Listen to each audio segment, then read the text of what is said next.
میں سید مفیز اپنے YouTube channel Karachi کی آواز سے آپ سے مخاطب ہوں۔ ناظرین کرام، جیسا کہ آپ سب جانتے ہیں کہ کراچی اس وقت اپنے بدترین سیاسی، معاشی اور انتظامی بحرانوں میں گرا ہوا ہے۔ ارباب اختیار نے 77 سال میں تمام تجربے کر کے دیکھ لیے اور تمامی حربے استعمال کر کے دیکھ لیے، مگر کراچی تعمیر و ترقی کے بجائے آج بھی تخریبی و تنزلی کی طرف ہی گامزن ہے۔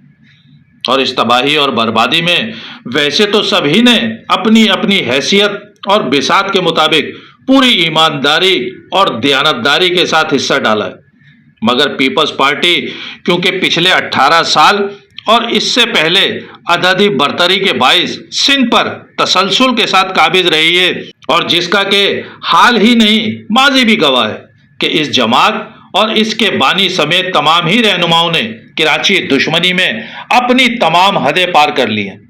بانی ایم کیو ایم آج جن حالات سے مایوس ہو کر سندھ کو دو لسانی صوبہ کہہ رہے ہیں، یہ کرم نوازی تو ذوالفقار علی بھٹو اپنے دور میں اپنے متعصب ذہنیت رکھنے والے کزن ممتاز علی بھٹو کو سندھ کا وزیر اعلیٰ بنا کر 3 جولائی 1972 میں سندھ اسمبلی میں لسانی بل پیش کر کے کر چکے ہیں، اور پیش ہی نہیں بلکہ ہمیشہ سے سندھ اسمبلی میں عددی اکثریت رکھنے کی وجہ سے اسے پاس بھی کروا لیا تھا۔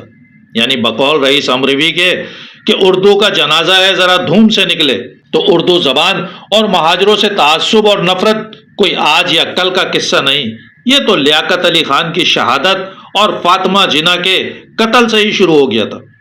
ہاں، البتہ مہاجروں نے اسے سمجھنے اور محسوس کرنے کے باوجود اس کا اظہار کرنے اور اعتراف کر کے رد عمل دینے میں اتنا وقت اس لیے لگایا کہ ان کا تعلق پاکستان سے اچانک یا اتفاقیہ نہیں تھا، بلکہ روحانی اور جذباتی طور پر انہوں نے اسے حاصل کرنے اور پھر اسے دنیا سے منوانے اور اس کی تعمیر و ترقی میں اپنا لہو شامل کیا تھا۔ یہی وجہ تھی کہ یہ تمام تر سازشوں کے باوجود خود کو پاکستانی کہنے اور کہلوانے کے لیے آخری وقت تک حجت تمام کرتے رہے۔ لیکن کیا کیجئے کہ 1971 میں بنگلہ دیش کے خالق اور ماسٹر مائنڈ ذوالفقار علی بھٹو نے سکوت ڈھاکہ کے 6 ماہ بعد ہی باقی ماندہ پاکستان کو کمزور کرنے کے لیے کوٹا سسٹم اور لسانی بل جیسی سازشوں کے ذریعے اپنے بین الاقوامی ایجنڈے کو تکمیل تک پہنچانے پر کام شروع کر دیا تھا۔ ان ناقابل تردید حقائق پر پچھلے 50-55 سالوں میں بہت کچھ لکھا بھی جا چکا ہے اور بولا بھی گیا ہے۔ برسوں سے جاری انہی سازشوں کے تسلسل کی ایک کڑی یا گناؤنی سازش پر میں آپ کے سامنے پاکستان کے پہلے اور واحد پولیٹیکل سائنٹسٹ، بین الاقوامی امور کے ماہر اور تحقیقی صحافی اختر روہیلا کی تحریر پیش کر رہا ہوں، جس کا کہ عنوان ہے ڈیجیٹل دہشت گردی اور لسانی انجینئرنگ، جو کہ جولائی 2025 میں شائع ہوئی۔ آپ سے گزارش ہے کہ اسے پوری توجہ کے ساتھ نہ صرف سنیے گا بلکہ غور و فکر کیجیے گا کہ کراچی اور اس کی اصل اکثریتی آبادی جو مہاجروں پر مشتمل ہے، اسے کن کن طریقوں سے اقلیت میں بدلنے، ان کا معاشی، سیاسی، تعلیمی، نفسیاتی اور سماجی استحصال کرنے کے لیے کیسی کیسی سازشیں کی جا رہی ہیں۔ کراچی جو ماضی میں ایک بندرگاہ یا پورٹ سٹی کی حیثیت رکھتا تھا، آج لسانی سیاست اور اندرونی سازشوں کا مرکز بن چکا ہے۔ ہر سال لاکھوں افراد اندرون سندھ سے کراچی کی طرف ہجرت کرتے ہیں، جن میں دادو، بدین، ٹھٹا، سانگڑ، خیرپور اور نوشہر و فیروز جیسے اضلاع سر فہرست ہیں۔ لیکن حیرت انگیز طور پر ان اضلاع کی آبادی میں ہجرت کے باوجود کوئی واضح کمی دیکھنے میں نہیں آتی۔ سوال یہ پیدا ہوتا ہے کہ اگر اتنے بڑے پیمانے پر ہجرت ہو رہی ہے تو ان علاقوں کی مردم شماری میں کمی کیوں نہیں آتی؟ اس کا جواب ہمیں جدید ڈیجیٹل رجسٹریشن اور مردم شماری کے نظام میں کی جانے والی منظم دھاندلی میں ملتا ہے۔ تحقیقات سے انکشاف ہوتا ہے کہ قوم پرست عناصر نے نادرہ کے ریکارڈز کو منظم طریقے سے استعمال کرتے ہوئے لاکھوں افراد کے مستقل پتے کراچی میں تبدیل کروا دیے، حالانکہ ان کا اصل تعلق اندرون سندھ سے تھا۔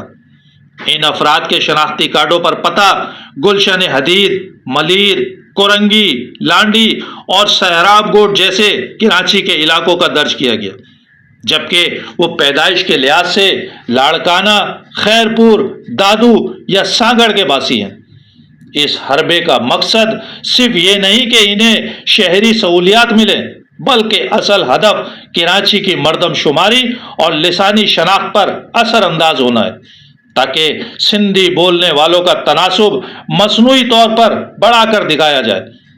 نادرا کی دستاویزات اور 2021 اور 2023 کی میڈیا رپورٹس، خصوصاً روزنامہ ڈان اور دی نیوز کے انکشافات کے مطابق اندازہ ہے کہ 3 ملین یعنی تقریباً 30 لاکھ سے زائد افراد نے اپنی مستقل رہائش کو کراچی میں اپ ڈیٹ کروایا، جن کا کہ اصل تعلق اندرون سندھ سے تھا۔ اس کے نتیجے میں کراچی کے لسانی توازن کو مسخ کیا گیا اور سندھی بولنے والے افراد کی گنتی میں غیر حقیقی اضافہ دیکھنے میں آیا۔ اسی طرح ووٹر لسٹوں میں بھی چالاکی سے تبدیلی کی گئی۔ دیگر قومیتوں مثلاً پنجابی، ہزاروال، سرائکی اور مہاجر پس منظر رکھنے والے افراد کو کراچی کے مختلف حلقوں میں رجسٹر کر دیا گیا، جبکہ ان کے شناختی کارڈ پر پیدائشی ضلع اندرون سندھ کا درج ہے۔ اس سے دوہرا فائدہ حاصل کیا گیا۔ کراچی میں سیاسی نشستوں پر اثر ڈالنے کی کوشش کی گئی اور اندرون سندھ کی آبادی میں کمی کو چھپایا گیا۔ 2023 کی انتخابی فہرستوں میں ایسے 40 لاکھ سے زائد ووٹ سامنے آئے کہ جن کے موجودہ اور پیدائشی پتے مختلف تھے۔ یہ رجسٹریشن NA 236، PS 89 اور PS 127 جیسے حلقوں میں نمایاں طور پر دیکھی گئی کہ جہاں قوم پرست جماعتوں کو اکثریت ملی۔ ان اقدامات کے پیچھے ایک واضح نظریاتی بیانیہ کام کر رہا ہے کہ سندھ ہمارا ہے، کراچی تمہارا نہیں ہے۔ اس نظریے کے تحت قوم پرست گروہ کراچی کو مشترکہ سندھ کے تصور میں ضم کرنے کی کوشش کر رہے ہیں اور اردو بولنے والے شہریوں کو اقلیت میں تبدیل کرنے کی منظم مہم چلا رہے ہیں۔ ان کا مقصد واضح ہے: سندھ اسمبلی میں اپنی عددی بالادستی قائم کرنا تاکہ انتظامی، مالیاتی اور سیاسی کنٹرول حاصل کیا جا سکے۔ یہ سب کچھ ایک ایسے وقت میں ہو رہا ہے کہ جب کراچی کی لسانی تاریخ واضح طور پر دستاویزی صورت میں موجود ہے۔ 1941 میں برطانوی ہندوستان کے تحت ہونے والی مردم شماری کے مطابق کراچی میں سندھی بولنے والے صرف 6.3% تھے۔ آج ان کا تناسب 2023 میں مبینہ طور پر 24% سے زیادہ دکھایا گیا ہے۔ لیکن سوال یہ ہے کہ یہ اضافہ حقیقی ہے یا ڈیجیٹل جعلسازی کا نتیجہ؟ ان شواہد کو تقویت دینے کے لیے متعدد تحقیقی رپورٹ سامنے آ چکی ہیں۔ نومبر 2023 میں روزنامہ ڈان کی رپورٹ میں نادرا کے ریکارڈ میں کراچی کے پتے پر اپ ڈیٹ کیے گئے لاکھوں شناختی کارڈ کا انکشاف ہوا۔ اسی طرح الیکشن کمیشن کی 2024 کی رپورٹ میں ووٹر ایڈریس مائیگریشن کے حوالے سے تضادات کو تسلیم کیا گیا۔ بیورو آف اسٹیٹسٹکس کے مطابق کراچی اور اندرون سندھ کی شرح نمو میں نمایاں تضاد پایا جاتا ہے، جسے مردم شماری میں نظر انداز کر دیا گیا۔ ڈان آرکائیو میں اپریل 2022 کی رپورٹ میں کراچی میں شناختوں کے پگھلنے کی اصطلاح استعمال کی، جو اس لسانی انجینئرنگ کی بہترین وضاحت ہے۔ ان تمام حقائق کی روشنی میں چند نتائج اٹل اور ناقابل تردید ہیں۔ سب سے پہلا یہ کہ ڈیجیٹل ریکارڈ کی تبدیلی آج کے جدید دور کی سب سے خاموش مگر خطرناک دہشت گردی ہے، جس کا ہدف کسی انسان کی جان نہیں بلکہ اس کی شناخت ہے۔ دوسرا یہ کہ سیاسی انجینئرنگ کے تحت کراچی جیسے شہر کی آبادیاتی ساخت کو تبدیل کرنا شہری علاقوں کی ثقافتی، لسانی اور تاریخی پہچان کو مسخ کرنے کے مترادف ہے۔ تیسرا یہ کہ دوہری مردم شماری کے ذریعے اندرون سندھ کی آبادی کو بڑھا چڑھا کر اور کراچی کی گنتی کو مصنوعی طور پر بدل کر ایک ایسی سازش رچی گئی ہے کہ جس کے اثرات کئی نسلوں تک قائم رہ سکتے ہیں۔ چوتھا اور سب سے اہم نقطہ یہ کہ جن افراد کو کراچی کا اصل وارث کہا جا رہا ہے، ان کا تاریخی وجود 1941 میں بمشکل 6% سے زیادہ نہیں تھا۔ جیسا کہ اختر روہیلا نے لکھا ہے کہ ڈیجیٹل فائلوں میں کی گئی جعلسازی لاکھوں انسانوں کی شناخت کو مٹا دیتی ہے، اور یہی آج کراچی کے ساتھ ہو رہا ہے۔ اب آخر میں یہ کہ موجودہ حکمراں پاکستان کی سالمیت اور یکجہتی پر شاید سنجیدہ نہیں ہے، جبھی پاکستان کو بچانے اور مضبوط کرنے سے زیادہ 78 سال سے مسلط کردہ نظام کو بچانے میں مصروف ہے، جس کا کہ الٹیمیٹ نتیجہ 1971 سے کسی صورت بھی مختلف نہیں نکلتا دکھائی دے رہا۔